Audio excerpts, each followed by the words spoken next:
Hello, everybody. So nice to see you. Welcome to our program this afternoon. Thank you for joining us today. I am Carrie Cooper, Dean of University Libraries. And while the pandemic has been challenging for many, it has forced new ways of engaging alumni and friends of William and Mary. It has been a pleasure partnering with the Alumni Association and friends to bring you excellent programs that introduce us to books, many of which are written by our talented alumni. And today we are very excited to have with us Sarah Glosson, who is a Triple Crown graduate, 98, 09, and 15. And today she's going to be discussing her book, Performing Jane, A Cultural History of Jane Austen Fandom. And first, before we introduce her, and I pass the mic to Kim Wheatley, Professor Wheatley, I'm going to mention a few housekeeping items. The first is, if you see the three dots in the top of your Zoom box, if you click on that, you can rename yourself to put where you're actually Zooming from. You can put your first name and where you're at. That would be great. It's nice to see where people are at. That's fun for us.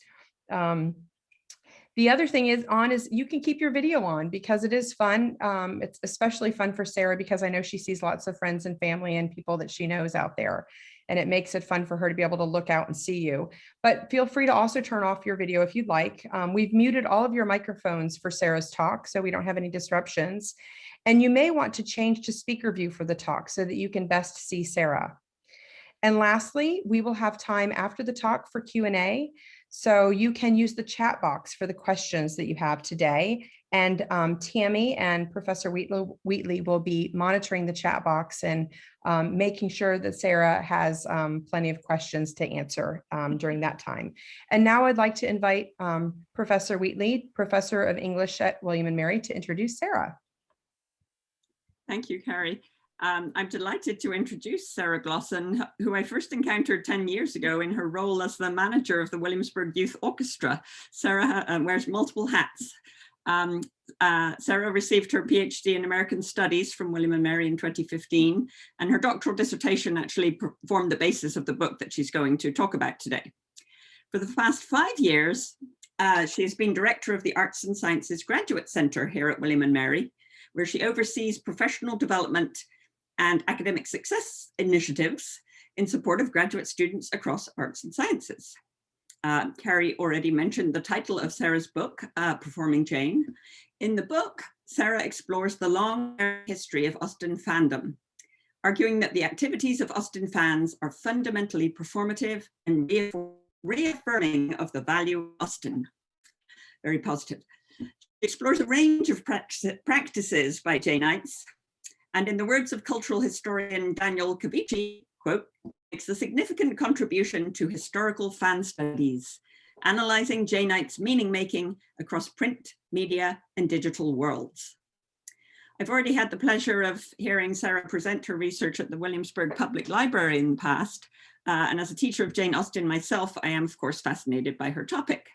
I can testify to the blurred line between Austen fandom and the academic study of Jane Austen.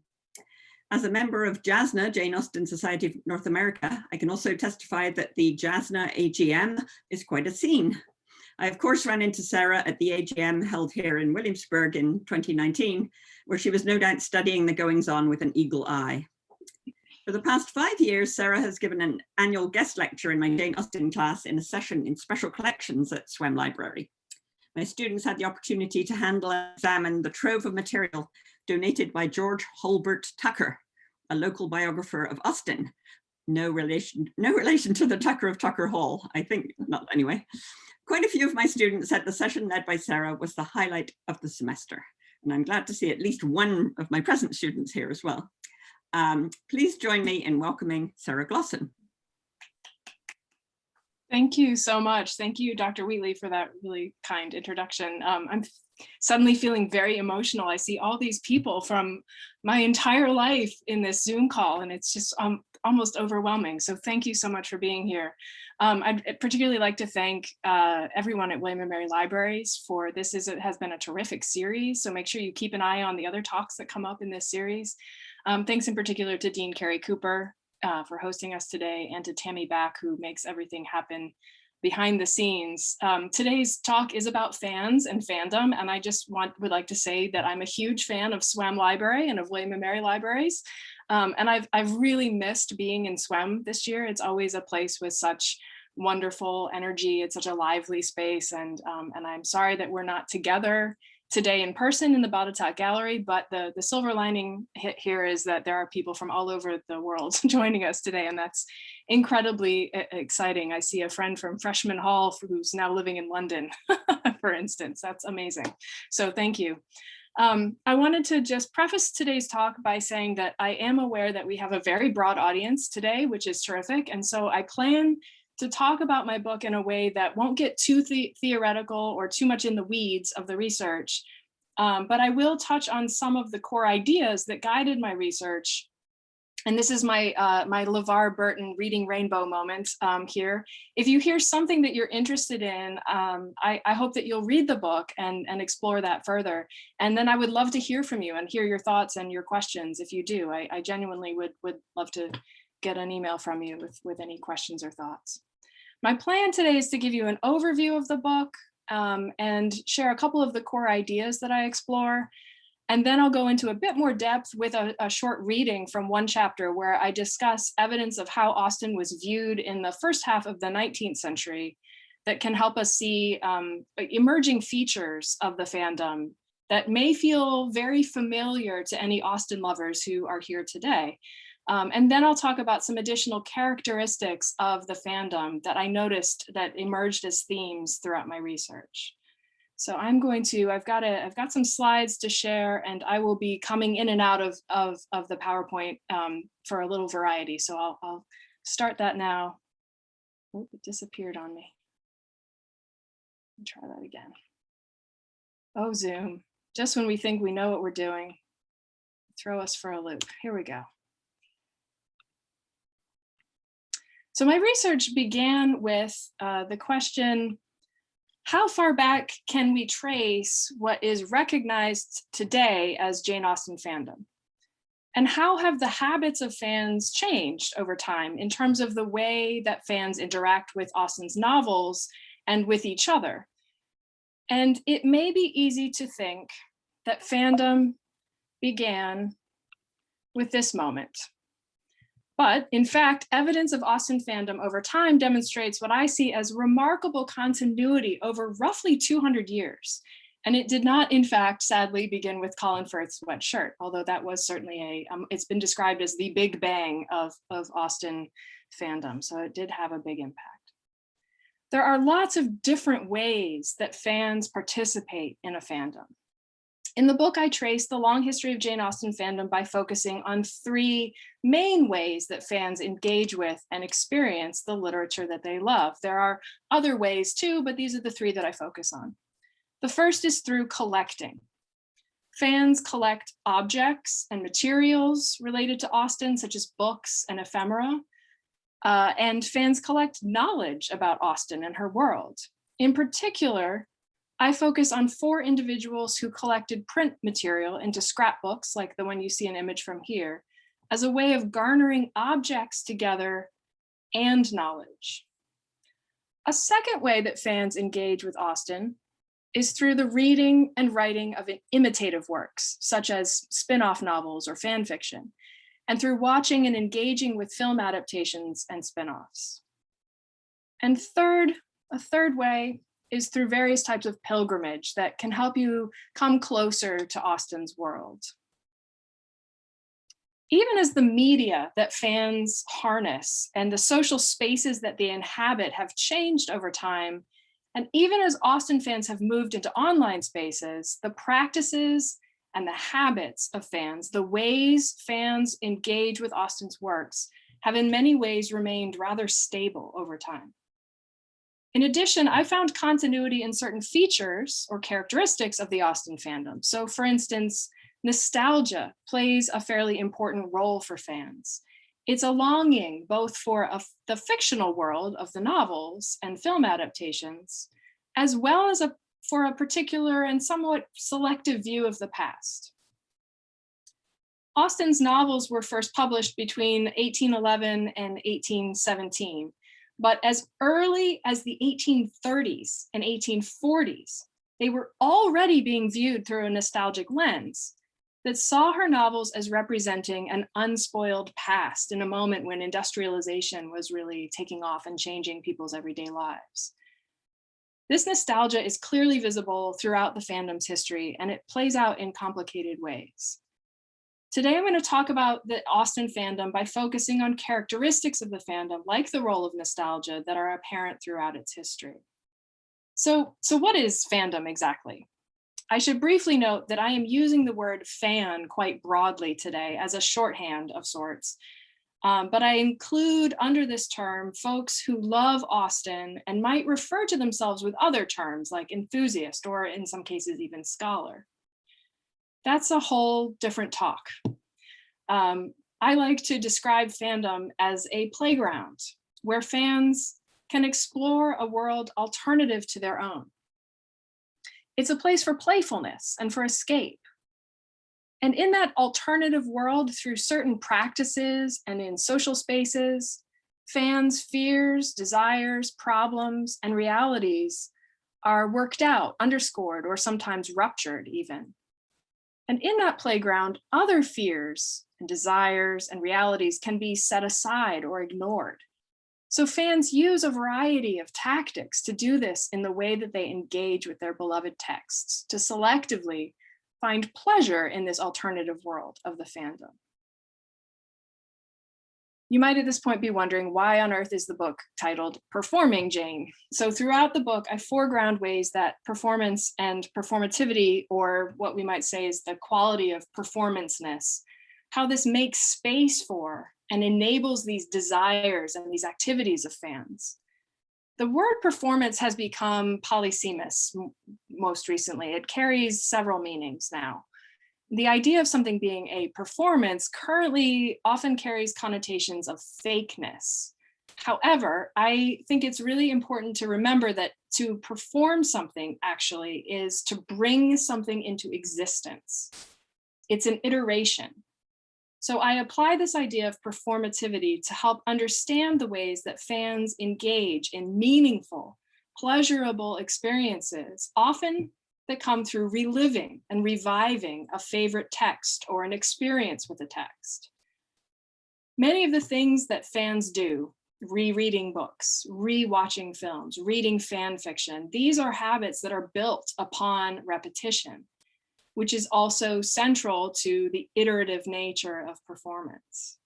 So that is, fans desire to experience again and again the pleasures that come from engaging with an author and a fictional world that they love.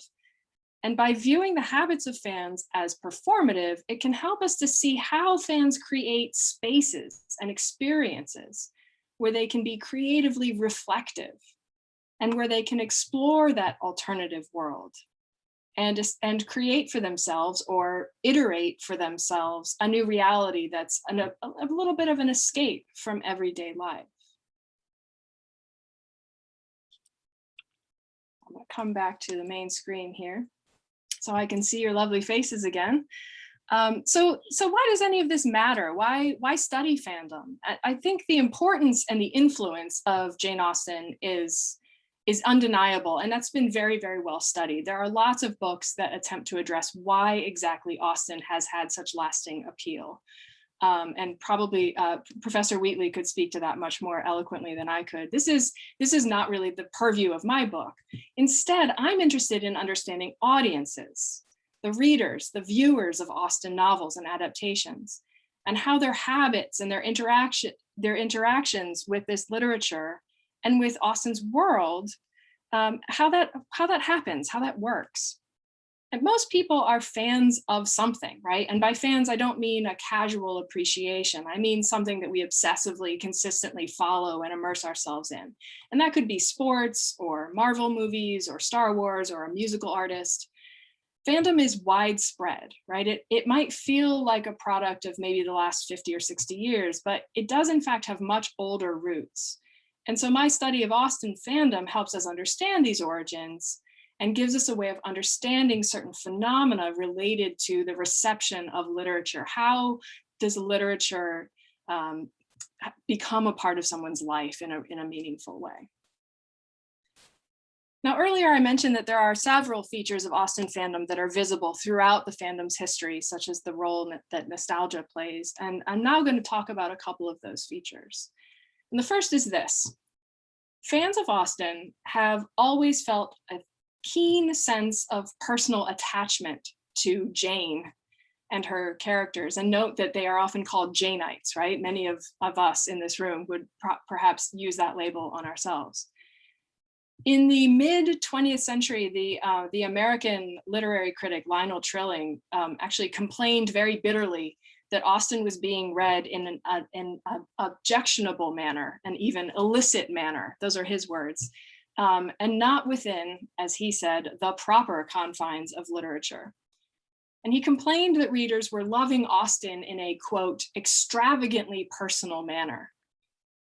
So this sense of personal attachment to a beloved author is not actually unique to Austen. 19th and early 20th century readers, and even earlier, were recognized and sometimes censured for personal obsession with authors. So Walt Whitman, for instance, Elizabeth Barrett Browning, they inspired avid fans who sought personal connections to them. But what's unique about Austen is that this trend has long outlived her. We still hear readers talk about Dear Jane and see evidence of fans feeling a real kinship with Austen's characters, like Lizzie Bennet or Anne Elliot, or even wishing for their own Mr. Darcy. As far as I know, Walt Whitman is not still receiving fan mail, so to speak. He's wonderful and all, but Austen, in a sense, is still receiving fan mail, right? We still see this personal attachment to Austen and to her world that has never waned and is visible all the way back to the 1830s. So in my second chapter of the book, I talk about the way Jane Austen began to circulate within the American cultural imagination in the 1830s and 1840s. This was a moment when her novels were gradually becoming more widely available to more readers. And so I examined periodicals and print media for mentions of Austen and her novels that could tell us a little bit about how she was received and how she was being read at that time. And I found discussions of Austen that demonstrate features of the Austen fandom that are still visible today, including evidence of this sense of personal attachment to Austen, that first name basis devotion to Jane Austen and her characters. So I thought I would read some excerpts from chapter 2 that offer allusions to Austen and reviews of her works that appeared in early American periodicals and that can help us trace these early features of the fandom, even long before the word fan was even used to describe this phenomenon. In addition to the personal attachment that is on display here, I also argue that by praising Austen's novels in these periodicals, the contributors to the periodicals were displaying, or as I argue, they were performing an alliance with what Austen represented to readers, which is another feature of the fandom that is still visible today. By reading Austen and then by praising Austen in this very public forum, readers could align themselves with the social mores that 19th century readers felt her books upheld. Take a pause for water. And what I've done here is I've created some slides that will allow us to I'm going to read this portion of this chapter has lots of quotes from the primary sources, and rather than me interrupting myself with quote unquote every time there's a bit of quoted language, I'm going to put them on the screen for smoother reading.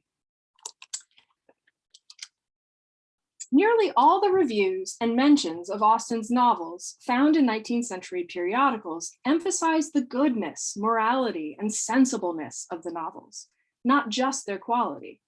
That they could educate as well as amuse and lacked objectionable material, coarse satire or sensationalism, made the novels suitable for the widest possible readership.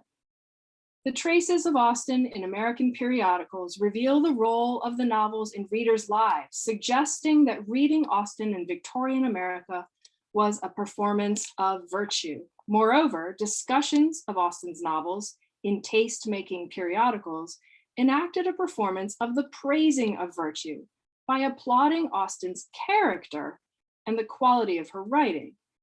This anticipates a feature of today's fandom, that aligning oneself with Austen is a means of signifying attributes society associates with Austen's works. And because I'm excerpting here, let me just interrupt myself to explain that periodicals in the first part of the 19th century in America were incredibly influential and very widely read. In April 1827, a piece from the English magazine Blackwoods, offering a beautiful eulogium upon female authors, appeared in several different American periodicals.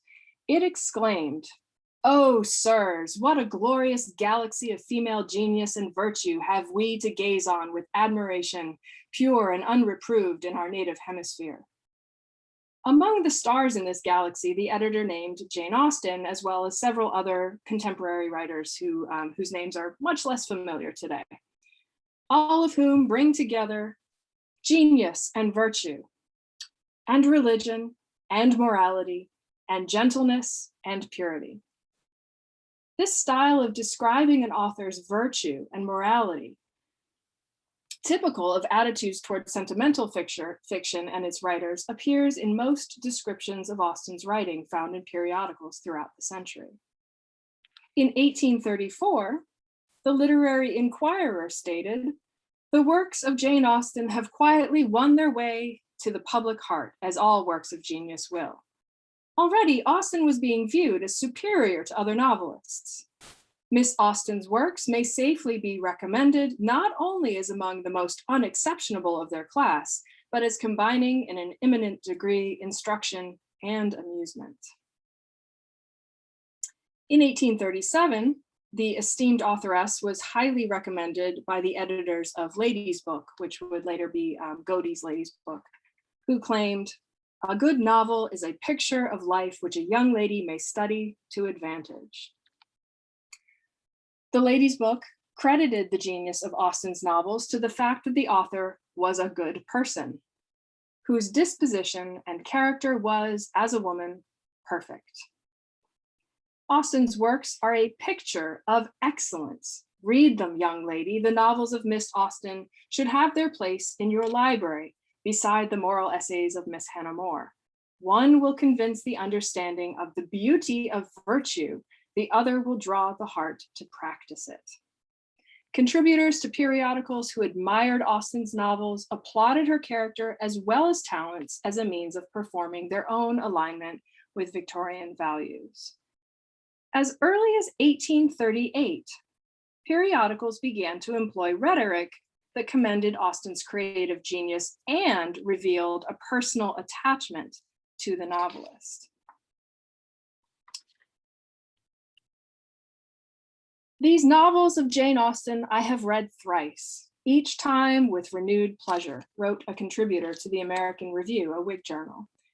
They are always charming. I take them up in happy moments and they cheer me in unhappy ones, for sorrow comes to all. Even in solitude, they introduce you to the most agreeable company, for all Jane Austen's characters are either old friends or persons that you are confident are living somewhere on the earth. They seem to be in the very room with you. Like any good fan, this Austen lover rereads the novels and is especially drawn to them in emotional times, both happy and poignant, finding comfort in old friends who seem very real. The contributor speculated fondly about the creator of these characters. Miss Austen could never have written this sweet story of love, Mansfield Park, without having experienced it herself with all its rapturous enjoyments and torturing fears. By the 1840s, Austen's name was well enough known to avid readers of literature that the North American Review could drop her name by way of comparison to a brand new work, without needing to first explain who she was or to remind readers of what she had written.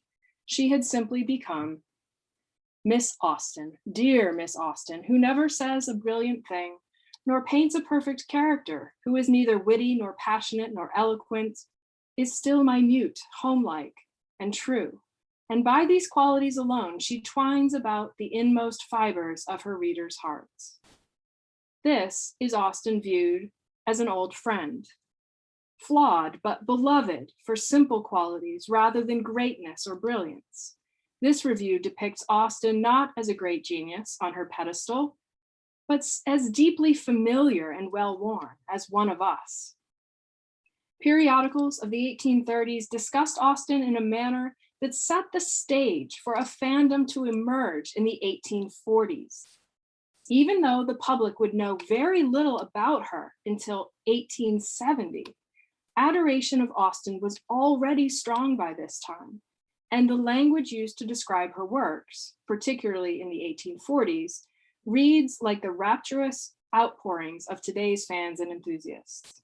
These lovers of Jane Austen, writing in the pages of widely circulated periodicals, performed their own good taste and virtue. By performing praise of Austen's novels as well as her character, they aligned themselves with the Victorian ideals she represented to the reading public.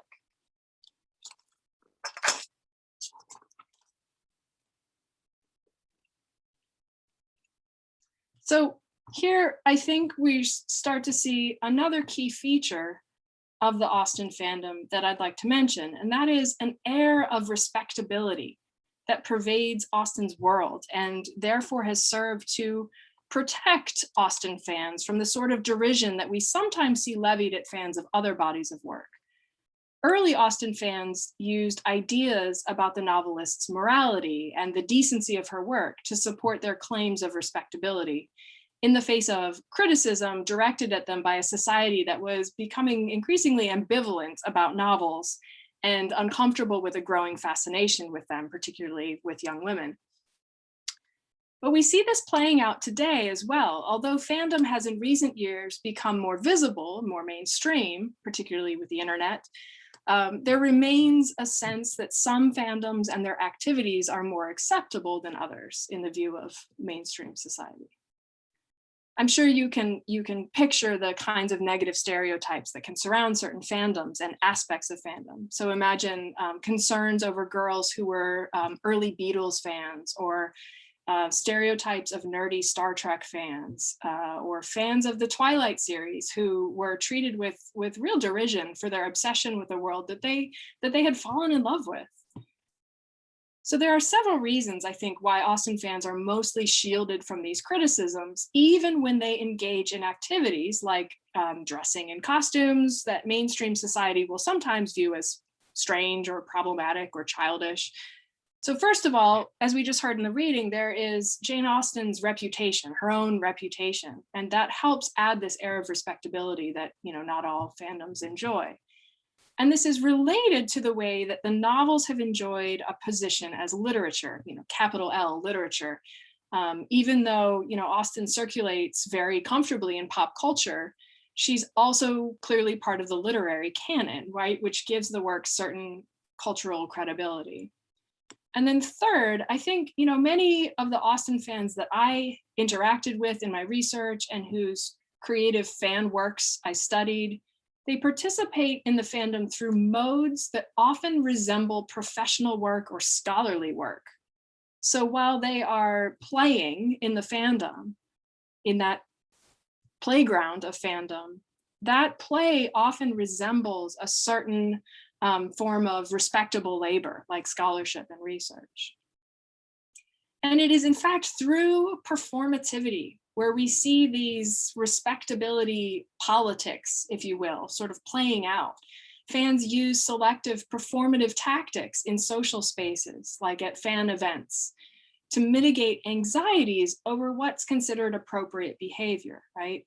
So if a fan space is coded as a performance, then it becomes more acceptable to put on a Regency costume as a way of celebrating Austen and as a way of aligning oneself with a particular way of celebrating Austen. So this brings me to the final characteristic of Austen fandom that I would like to discuss today. there is an ongoing conversation in the interdisciplinary field of fan studies about what are viewed as two opposing modes of engaging with texts. Scholars tend to view fan activities, and particularly creative works such as fan fiction and fan art, as taking two predominant forms, affirmational and transformational. Both of them involve the same types of activities, but they each use different tactics. Transformational fandom is thought to subvert intended meanings and mainstream readings of a text. So fans will use transformative tactics to rework source material to meet their own desires and preferences. Transformative fan creations will often fix a frustrating issue with a text. For instance, romantically pairing two characters together who are not actually a couple in the world or canon of the text. Or they'll diverge from a plot twist that fans wish had not happened, like bringing back a character who was killed off in a TV show. In addition, transformative fan tactics also can make space for alternative viewpoints and identities not represented in the original text.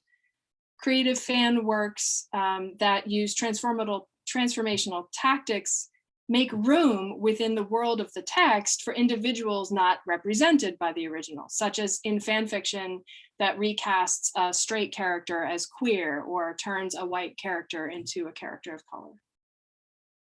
Now, on the other hand, affirmational tactics reaffirm and restate the core ideas and norms and central concepts that are found in the original. Affirmational fandom tends to more conservatively uphold rather than challenge the core narratives and messages of the original text. Transformational fandom has definitely been much more widely studied by scholars, but I found that the Austen fandom and its prevailing practices are in fact largely affirmational. They predominantly reaffirm and restate the core narratives and norms in Austen's novels rather than challenge them. And this is somewhat unusual amongst fandoms. Most fandoms are predominantly transformative. Now, I should qualify all of this by saying that these categories have been challenged recently and increasingly, and rightly, by scholars who are questioning just how transformative a lot of fandom actually is, when it still generally upholds certain hegemonic norms and power structures, even as it challenges other ones. And so fandoms can actually be quite hostile to certain kinds of transformative practices, particularly where race is concerned. These categories are always under debate, which is great. This is what scholarship is for, right? All right, let me bring my PowerPoint back up. So to speak to that, Austen fans often enjoy fan creations and spin-offs that play with irony and enjoy incongruous representations of Regency manners. For instance, you see on the screen a GIF from Pride and Prejudice and Zombies, where the Bennet sisters are well trained in the martial arts. This is a way to pry open the text, but the fans don't go so far as to overtly resist the social mores and norms of Austen's world, or even of their own world. Instead, they often embrace the strict customs and manners of the Regency era, even as they have fun with those norms. So it creates a really fun and playful milieu. Let me give you just a couple of examples. First, fan fiction. Readers who want more Jane Austen or to have that re-experiencing of reading the texts can have the option to read retellings and spin-offs of the novels. And they will often turn to writing and reading fan fiction, which is available lots of different places online, including, as you see here, self-published on Amazon. Compared to most other fandoms, though, Austen fan fiction is actually relatively staid. It's not nearly as racy as most. In fact, most of the sites that host Austen fan fiction online, specifically and limited to just Austen or Regency era fan fiction, have very strict community standards that require writers to stay within the bounds of what was considered appropriate in the Regency period. So there are barely like stolen kisses or things like that, let alone the kinds of explicit sexual content that you find in most fan fiction. The fan site Archive of Our Own, which has recently surpassed fanfiction.net as the largest repository of fanfiction online, it puts virtually no restrictions on the content that fans can post. But even still, currently, only about 15% of fan fiction related to Pride and Prejudice is marked as mature or explicit. And these are categories that mostly refer to sexual content, but sometimes also mature themes like addiction or suicide, things like that. This is considerably less. That 15% is considerably less than in most fandoms or many fandoms. So if a fan were looking for a sexually explicit story involving, for instance, Darcy and Elizabeth, Archive of Our Own is where fans would tend to find it. However, even those stories don't pose much of a challenge to the norms of Austen's time. They are, again, very affirmational.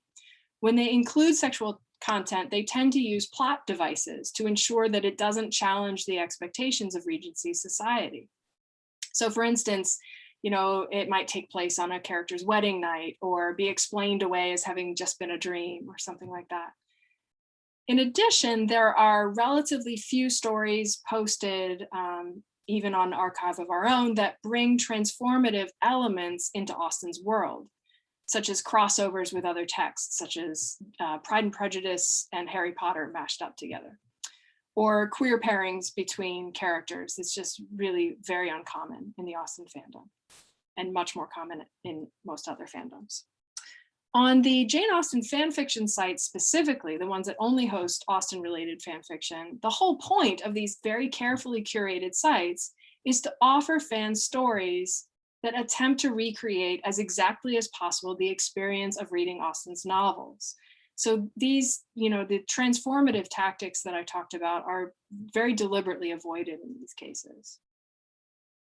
Similarly, on the social media site Tumblr, which I studied in detail for my research, this offers fans another very affirmational space in which they can relive and re-experience favorite moments from film adaptations through visual fan creations that use GIFs, right? Repeating images that are short clips of film that repeat.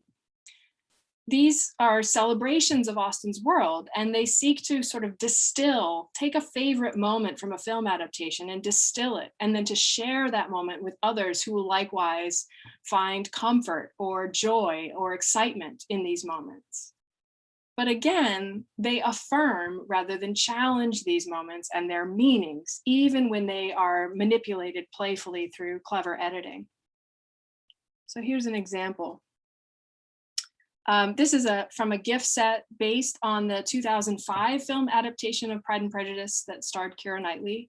And here we see how one fan has captured a brief but particularly charged moment on screen. The fan who created this GIF set has made edits using the visual language of Tumblr to really condense this moment and to amplify the original meaning, but without altering it. And you'll have to forgive me because with limitations of technology, this is a screenshot. So typically on Tumblr, these would be in motion. All 4 of these images would be in motion, but here all we get is stills, but you can use your imagination.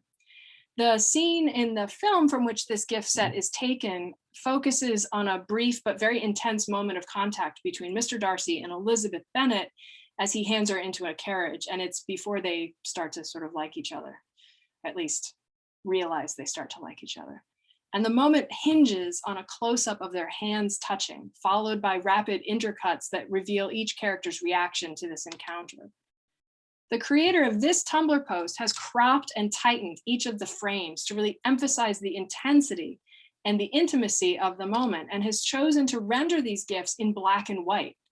This is an effect that I think really highlights the stark contrast between these two characters and their views toward each other at that point in the story. The original feeling the scene elicits is therefore captured, and it's reframed, which then allows viewers to experience this really delicious moment of sexual tension in a slightly new way. Again, it's that desire for repetition, to re-experience and re-access a favorite text and an experience with that text. I see this affirmational approach as resembling that performance of virtue that comes from aligning oneself with Austen and her world that I talked about with the examples from 19th century periodicals. I think for the women, well, it's mostly women in the fandom who love Austen today, I think engaging through affirmational fandom with the world of these novels allows for a strategic move toward that alternative world, that playground. It's a kind of time travel, right? That lets fans explore something distinct from their everyday life, even if, or maybe especially because, the distinctions they get to explore there don't overtly challenge dominant power structures and cultural norms. So I hope that this talk has given you a sense of some of the characteristics of the Austen fandom and some of the ways that fans engage with the world that they love. And I'm incredibly grateful again to you for being here today. Thanks for listening. Thanks again to the William & Mary Libraries folks, to Dean Carey Cooper for hosting today. I would also like to acknowledge everyone at LSU Press. I know LB Kovac is here today. Hi, LB, thanks for being here. And acknowledge my wonderful editor, Jenny Keegan. Working with LSU Press has been really such a fantastic experience. They have an amazing catalog of books. They have strong series in poetry, Southern history, Louisiana studies, their social justice issues. They're a really terrific press. And they currently have a 40% off sale for all of their books. So if you go straight to LSU Press's website, you'll find this button that's there. I encourage you to explore their catalog. So thank you again very much. And I'm more than happy to take some questions. Yes, we have some questions in the chat, Sarah, and yes, great talk. Thank you so much. I'm going to start with the first one that came in from LB. What do you think Austen's fandom will look like 200 years from now? That is such a great question. Wow. Well, if history is any indication, I think it'll look a lot like it does now. I mean, again, what I found in looking at all these different modes, all this different evidence from the 19th century, from the 20th century, the 21st century, even as modes change, right? The internet changed everything, but the way people are interacting with each other to celebrate literature that they love has not really changed, right? So I think it'll look a lot like it does now. And can you imagine Austen not continuing to be popular? She has been a voice that has resonated with so many people globally. The Austen fandom, and I don't get into this particularly in this talk or even in the book, it is really global. I mean, fans, I was just in touch with a former graduate student who is from China, and she grew up reading Austen in Mandarin. I mean, right? That's amazing. So the fandom is really quite global. I focused on sort of the American fandom, but it's, yeah, I think, I can't imagine her influence waning. Thank you. We have a question from Robert. Which comes first for fans? Is it the book or is it the author? By which comes first? I'm assuming you mean which is the preeminent connection, as opposed to what do you get exposed to first? I believe that's what Robert means. Yeah, I'm assuming that's the question. So that is a really interesting question. I suspect it's the stories and the characters that comes first. And then you fall in love with the world, you fall in love with the characters, and then you want to know more. And one of the first things people want to know more about is, well, who wrote this, right? And what's really interesting about 19th century, the emerging fandom that I see in the 19th century, is that, really we knew very little about Jane Austen until 1870. I alluded to that in the talk. 1870, her nephew, great nephew, I don't know, Professor Wheatley, maybe correct me if I misspeak on any of these things. Remember, I'm a cultural studies person, not an Austen scholar, so I don't always get the Austen details right. It's her nephew, James Edward Austen Lee. There you go. Her nephew published a memoir that then helped give us a biographical picture of who she was as a woman, how she wrote, where she wrote. So we have all of these sort of iconic ideas about, you know, Jane at this little table. You know, sometimes if you can Google this, you can look at if you visit Chawton in the UK, there's this little table where she sat and wrote, and wonderful stories about that. And so, you know, but people were even before we knew all of this stuff, even before 1870, people were reading these novels and then feeling this intense attachment to Jane, even though all we knew was a very brief biographical sketch about her that was printed in periodicals after she died, just basically a brief obituary that told us virtually nothing, right? But I suspect, to answer Robert's question, it's the stories, right? We fall in love with stories and characters. Thank you. From a question from Catherine, how, if at all, do you think the publishing order of Jane Austen books shaped the nature of the fandom in its path? Wow, that's a really interesting question. I think, you know, this sort of goes back to what we were just talking about. I think, you know, it's going to come down to what order do you discover the books in? And in terms of the circulation of the novels in America, as I mentioned, they really didn't become particularly widely available until 1830s. There were more editions that were more affordable, 1840s more again, 1850s and 60s, and there were cheaper editions becoming available. So her readership grew and grew and grew. But it's hard to know how the order of the publication may have impacted that. That is a really great question. I'm writing that down because I don't have a good answer for you. I don't know that it's easy to trace either. So there's been a little bit of talk in the chat about Bridgerton. I don't know if you saw Bridgerton, Sarah, but some people in the chat have seen it. There's a little bit of talk about that. So LB asks, do you think Pride and Prejudice or another Austen book will ever get a Bridgerton style reboot, either in terms of raciness or its approach to race? Or do you think Austen fans would embrace this type of reboot? Oh, wow. Okay, there are like 5 questions in there. Yeah, there's a lot in there. Okay, how much time do we have left here? Yeah, so I am prepared for this question. I watched Bridgerton because I was like, people are going to ask me about this and I better be ready. So I watched it and I found it immensely entertaining. It's been one of those, I mean, it was a huge hit for Netflix, right? It's like their biggest streaming thing ever, which is amazing for fans of Regency romance. So Bridgerton is based on these novels that are Regency romance. They're from the romance genre.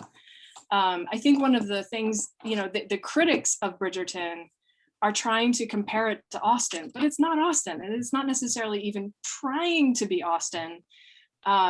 It's a completely different genre. It's romance novels, and I found them immensely entertaining. So the question about will there be adaptations that sex up Austen and bring in a sort of more modern casting choices. So we've seen a little bit of this. We've had a taste of this already with the recent Sanditon adaptation. Sanditon is Jane Austen's, the novel she was writing when she died. So it's a fragment that's left. I think it's 11 or 12 chapters that remained. Fairly drafty, I think. You can read it for yourself. Several people have tried to finish it. Wait, hold on. I can grab a prop here. Here's one. So it has been finished by a couple of people, Jane Austen and another lady, anonymously here. We know who she is. And then there was an adaptation that Andrew Davies turned his hand to. He was the writer behind the 1995, the Colin Firth Pride and Prejudice. And what's interesting about Sanditon is that there is a character of color that Jane Austen wrote. And in Andrew Davies' adaptation, she is the richest woman in any room she walks into. She's an heiress with 100,000 pounds. She's immensely rich. She like puts Mr. Darcy to shame, right? So she is this incredible character, and she has a romantic interest who is also a Black character. And they were wonderful and lively. If you haven't watched Sanditon, I would recommend it. It's a great adaptation. It's 8 episodes. It is, right, it starts with what we do have as the fragments of Jane Austen's unfinished novel, and then finished with Andrew Davies' imagination. And it is also a little bit sexy because there is some on-screen implied sexual activity. It's nothing graphic, but it's there. We also see Theo James in the nude from behind, especially in the British version. Pro tip there for you. So it is already sort of a version that kind of, you know, adds these elements to the adaptation that you often don't see. Now, some people loved this and some people found it abhorrent. So you're going to get a mix of responses. And some of this comes down to, you know, when people want to watch Jane Austen, it's comfort food, right? It's something we turn to when we, you know, I've heard from lots of people this year who have reread the novels during the pandemic, right? We turn to Austen when we seek comfort, and we want our comfort food, our comfort entertainment to fill the role that we expect it to.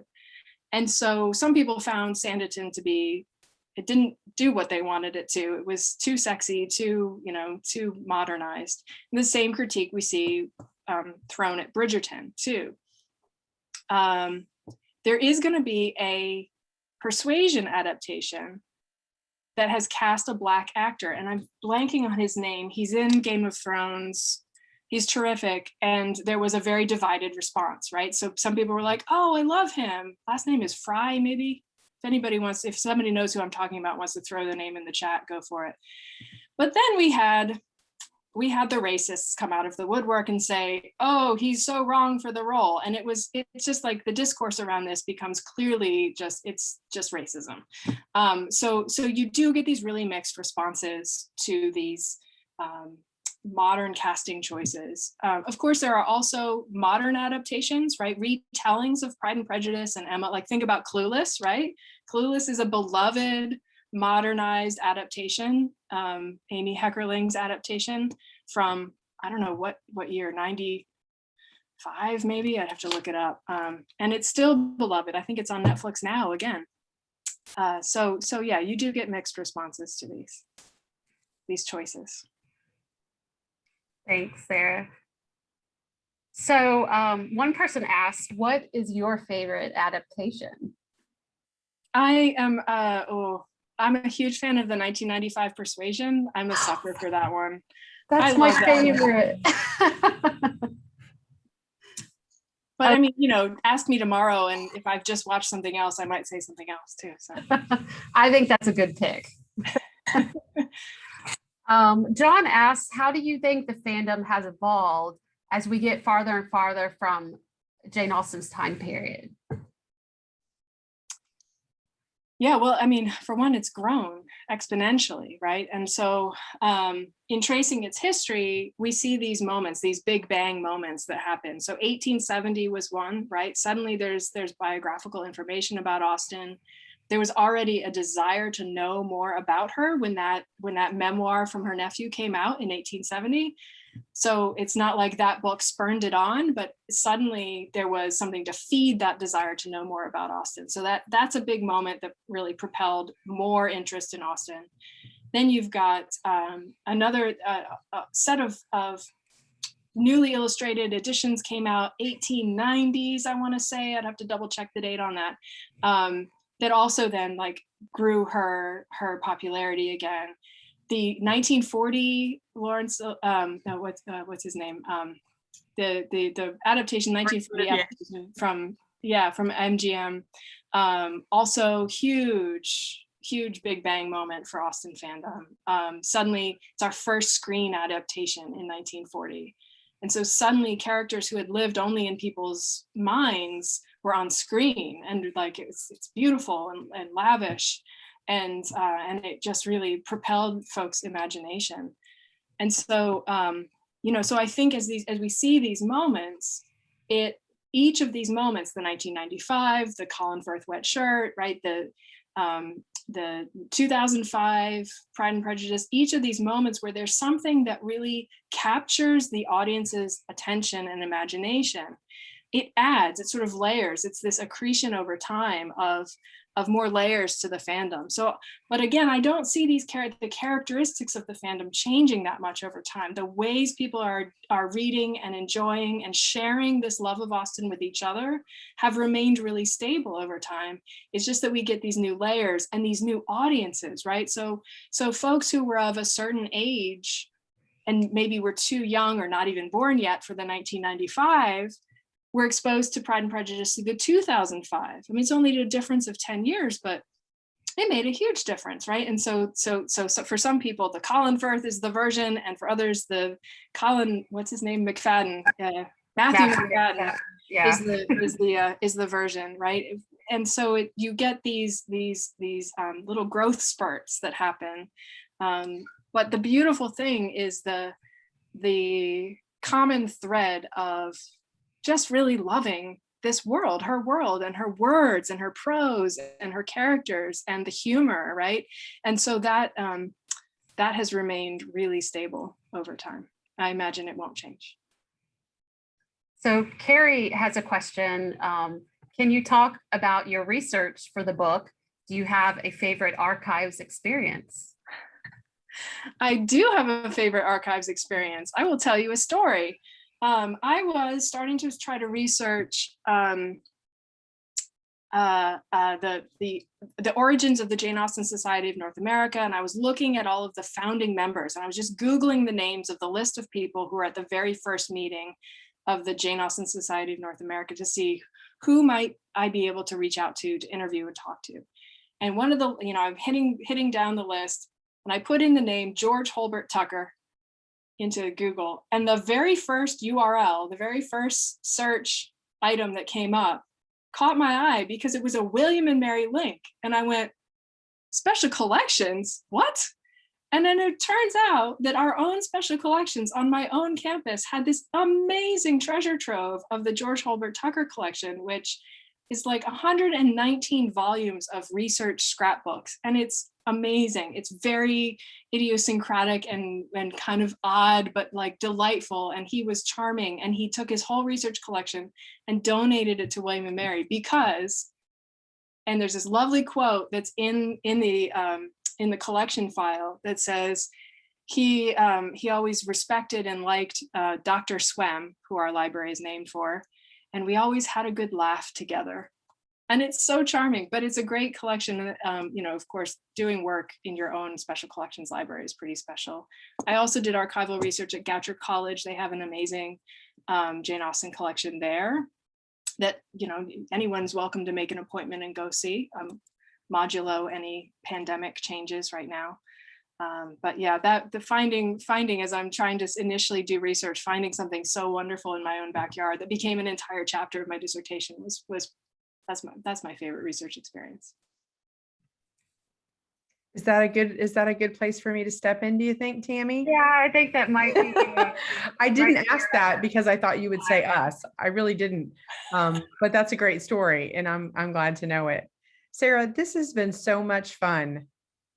Thank you so much for planning today, preparing such a beautiful talk, and for promoting it to the people that you know. I don't think we've had many talks that have been this high. We've had, I think, up to more than 120 people on the call at one point. So it's really exciting, and it's wonderful to gather with everybody here today in this way. So thanks so much. We appreciate it. Thank you, Carrie. Thank you, everyone, for being here. It's been my pleasure.